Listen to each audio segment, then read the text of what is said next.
Aujourd'hui, je vais vous raconter ma rencontre avec Claudio Pinault, un joaillier vraiment d'exception. Ses œuvres sont uniques et c'était la première fois que je voyais un joaillier travailler de près, en direct, devant moi.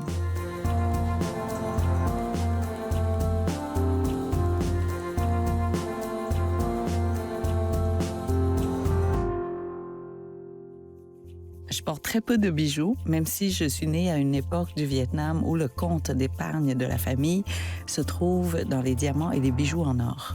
Je me souviens des femmes de ma famille qui possédaient presque toutes une loupe diamantaire dans leur poche. Et même moi, je savais comment regarder les diamants. Mais contrairement à ma mère, ici au Québec, j'ai perdu cette tradition de porter des bijoux. Je pense que c'est pour ça que j'ai adoré ma journée avec Claudio. Ça m'a ramené à ma jeunesse où, on regardait les pierres et on discutait pendant des heures et des heures entre nous.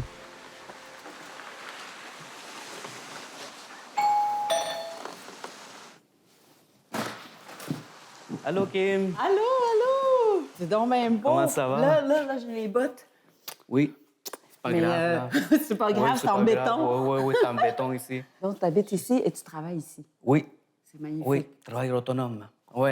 Et ça te prend pas un grand atelier parce que tu travailles avec des petites pierres? Avec juste de façon manuelle. Fait que j'ai pas besoin de machinerie, quoi que ce soit. C'est vrai? Moi, je pensais que tes bijoux, ça prenait de la haute technologie. Mais non, ça. parce que moi, c'est le côté artistique, c'est avec les mains. J'ai hâte de voir ça. Je vais tu te vas tout nous montrer ça? Oui, je vais tout te montrer ça. Regarde, je vais te montrer mon espace. Là. La cuisine, il y a la petite chambre. Oh, ça sent. Alors, t'as toujours su que tu allais travailler dans les bijoux? Mon père, en fait, il portait beaucoup de bijoux. Quand j'étais enfant, c'est arrivé que moi, j'étais attiré par les couleurs, les pierres, puis surtout les pierres, pas toutes les couleurs. Mais c'était les couleurs qui venaient des pierres. Ouais. Il y avait une interaction, je dis, c'est quoi ça? Que ça restait dans moi jusqu'aujourd'hui. Est-ce que tu en as ici, des pierres pas taillées? Tu vas me montrer ça? Oui. Je vais attendre que tu rentres en premier arrivé, oui. dans la caverne. Allez-y. Tu vois, c'est ça que je t'ai parlé, justement. Toi, tu m'as dit que tu aimes faire les bagues. À un moment donné, dans ma vie, dans ma carrière, il fallait prendre des décisions. Je me suis dit, je veux faire des bagues. Mais pourquoi des bagues? Parce que c'est là qu'on trouve les défis. La main, c'est des organes qu'on utilise beaucoup, je veux dire, à journée longue, qui bougent en plus. Puis c'est justement, ça est venu l'idée de mes bagues cinétiques. Ça veut dire qu'il y a un mécanisme dans la pierre centrale qui fait bouger la pierre. Est-ce que le design ou le dessin ou la bague vient de la pierre? Normalement, ça part de là. Si moi, je vois qu'une pierre, mettons, me fascine, mettons celle-ci. Oui, j'allais te poser la question. Le triangle est parfait, équilatéral. Mais oui. Mais tu peux pas couper ça. Je vais pas couper ça. Je pourrais le couper, hein, tu vois. Ouais. Mais à un moment donné, je pense, je dis, écoute, ça m'inspire. Tes pièces sont tellement futuristes, j'ai l'impression. Oui. Et oui, il faut que je te pose la question pour Hunger Games. Tes bagues allaient parfaitement avec l'esprit de... Ça rentrait carrément dans cet esprit-là du film. C'est pour ça que mes bagues ont été sélectionnées. Hein. Et des fois, ça paraît même pas à l'écran. On les voit même pas, mais dans ce cas-là, on les voit. On voit tout le long du film.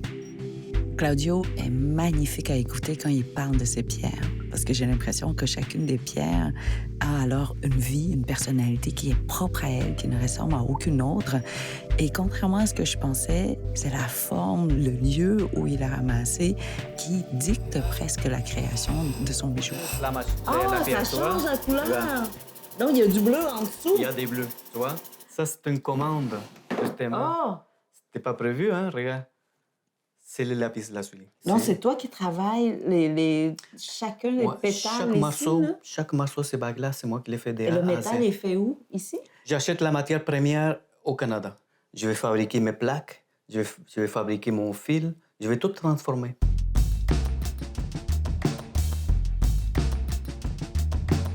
Attends, ça, tu me dis que ça, c'est ta cour à scrap? Oui, ça, c'est ma cour à scrap. Ouais. Si, mettons, j'ai besoin d'une plaque, je prends tout mon scrap, je le mets dedans. Oui, et tu fais fondre? Je fais fondre.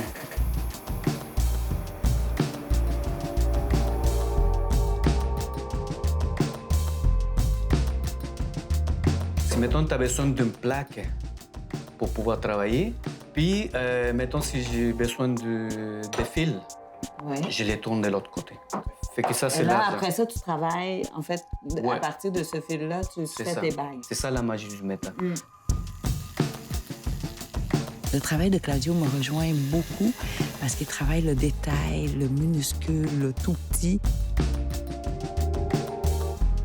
Ce qui est fascinant de cette journée, c'est que Claudio m'a fait découvrir que derrière la surface grise, ou parfois très terne, des pierres, on peut découvrir des couleurs tellement vives, tellement extraordinaires. Ça, c'est quoi? oui, ça c'est vrai, c'est les justement, mesures pour les tu bagues. vois, regarde. Ça, c'est un 4. Moi aussi, je vais mettre des lunettes, j'aime ça. Ouais. Ça fait professionnel. Ouais, Pour c'est essayer ça, les tu bagues. vois? Oh, je peux porter tout ça. Oui.